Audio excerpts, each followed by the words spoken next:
you spoke about budget a bit.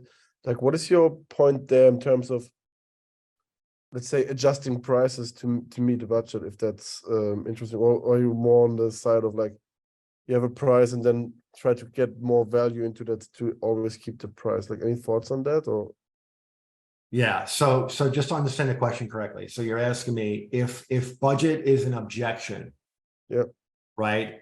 And they're like, hey, this is too expensive. How do you deal with that? Like, what is the tactic for potentially overcoming that objection and continuously to move the needle on that deal? Is that what you're asking?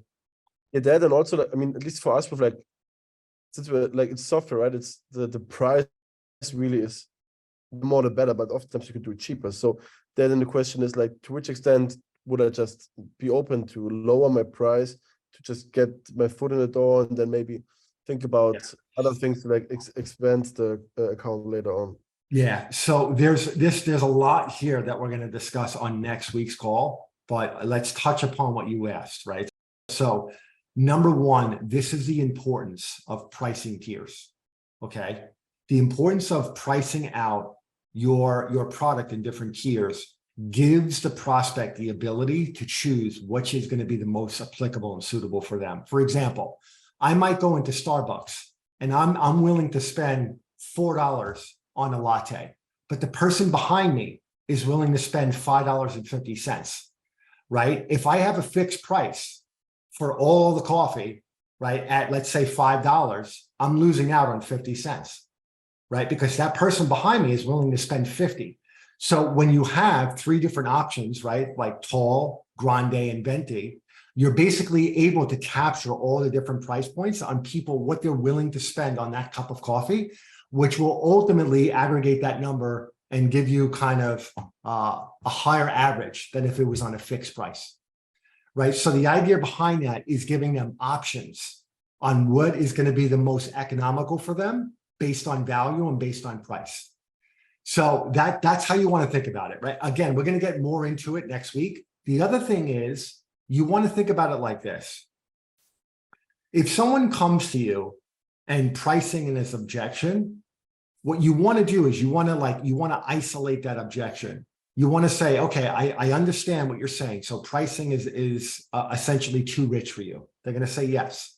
Is there anything else that's preventing you from moving forward outside of pricing? Is it just pricing or is it something else? They're like, no, it's just pricing. Okay.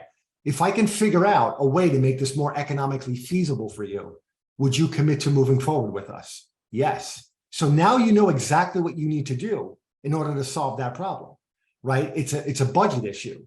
However, if you say, is pricing the only thing that's preventing you from moving forward? And they're like, no, there's other things. You need to figure out what those things are, right? So essentially what you want to do is isolate the objections that they throw at you. But again, we'll discuss a lot of that in next week's call.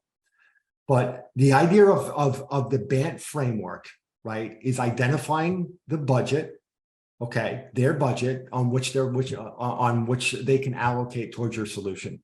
Now, sometimes again, budget isn't going to be applicable for whatever reason. There's various use cases where budget isn't going to be as applicable, and if it isn't, you don't need to ask it. It's totally okay. You would just stick with ANT, right? ANT, authority, need, timing. But if budget is applicable, you ask them specifically, what type of budget do you guys have to allocate towards a solution like this? If they say, I don't know, that's okay. A lot of times people won't know.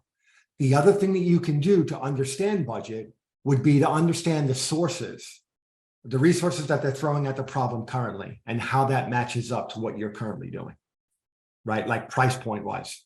So that's the idea of BANT, okay?